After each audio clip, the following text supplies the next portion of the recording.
Before the first rays of sunlight peek through the trees, 13-year-old Seth Breinig is already peeking out of his hunting blind. That's a turkey. Sounded really close. It's his first time hunting with a crossbow, so he's not going to make every shot. But Seth is not the easily discouraged type. It happened when I was 4. The "it" he's talking about is the farming accident that took most of his right arm. That hasn't scared him away from farming, though. In fact, he says he'd like to eventually take over his family's farm in Lodi. But Seth is up to much more than that. Okay, this looks like...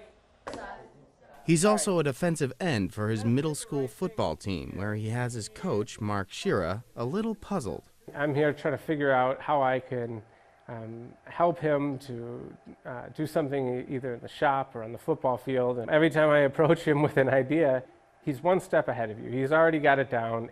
Seth also plans to try out for the Lodi High School team next year, but it doesn't end there. Doesn't he wrestle too? Indeed, he does. In fact, he won a tournament last year in Middleton. I would have liked to think that that's how I would have been, but I don't know for sure. Seth's seemingly boundless enthusiasm has caught the attention not only of his teachers and coaches, but his teammates as well. He's always the first one to be there to help you up. Energizes people. Gets you pumped up. There's no one I would rather put trust in than Seth.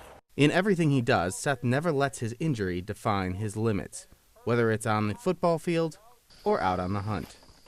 You just gotta live with it. Yeah, I don't feel limitations. They found you in the dinosaur? What part of the dinosaur? The stomach. You went in the stomach of the dinosaur? Do you know who built the dinosaur? Gramps. Gramps built the dinosaur, right? Dad was very resourceful. It was fun to watch him put things together, especially after I went to college and grew up and I'd come back to visit. You know, I'd come back and every time I'd come home there'd be something new. Started in the Navy. My dad developed his trade, welding, and as we grew up, he would make different things out of metal. He was an entrepreneur too, so he went from business to business, welding shop, restaurant. He drove a truck for a while, and then he bought an antique store and started that, and that's where he started to market his artwork. You know, it's just enjoyable to see his creativity, and I told him that in his older years that he became an artist. I would have really liked it if he were here because there would be new creations and we would get to help build it with him. I guess as the grandkids, we kind of had the unique experience, well, at least my sister and I. He taught me how to weld, which most girls don't ever learn how to do. He let me go and build things out of wood in there. I got to learn how to use a lot of the tools that he had in his shop. We got the go on ahead and do whatever you want kind of Gramps that let us run around in his shop and build, and then Grandma would be the one that told us we should have probably been a little bit more careful. It was always like a vacation being able to come here, so.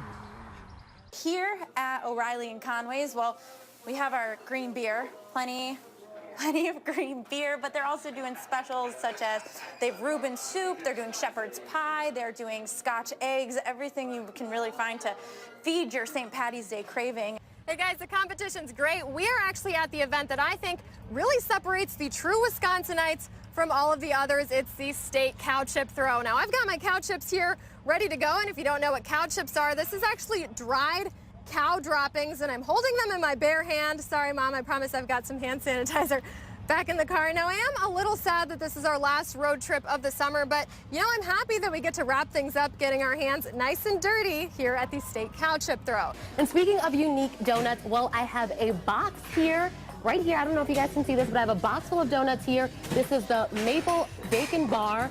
We have the Jesus, which is a caramel type donut, and then we have the s'mores here. So you can only imagine how delectable these donuts might be. I think I'm the first fan here, so I'm gonna save my seat, but no, this is the calm before the storm, because Babe's owner, Lynn Haker, he tells me this is their busiest time of year. About 90% of my closet is Wisconsin. For Badger fans, it's the most wonderful time of year. There's so many games on over, so, packed into the next couple weeks. I could just sit in front of the TV and watch games the whole time. So from gear, red and white striped bib overalls, to beer, businesses are getting ready for what they hope will be a busy month. People like to be out where there's a crowd and like to be around fellow Badger fans, so we're just preparing with extra staff and extra product and making sure that we can take care of the guests that come in. Babes owner Lynn Haker says March Madness is their busiest time of year. It's right in there with the top few. And as the excitement builds, so do the lines at University Bookstore. The further they go in the tournament, the better sales get. Making it no surprise that good profits depend on Badger success. It's such a euphoric feeling when they win in the crowd and everybody's happy, and it's just the opposite when they lose. It's like somebody yelled fire and it's a mass exodus. So. But lucky for these two Madison staples, the Badgers have made a consecutive 15 appearances to the NCAA tournament. I'm not nervous for us. I'm nervous for the teams we have to play. You know, I think you have to beat the teams that are in front of you.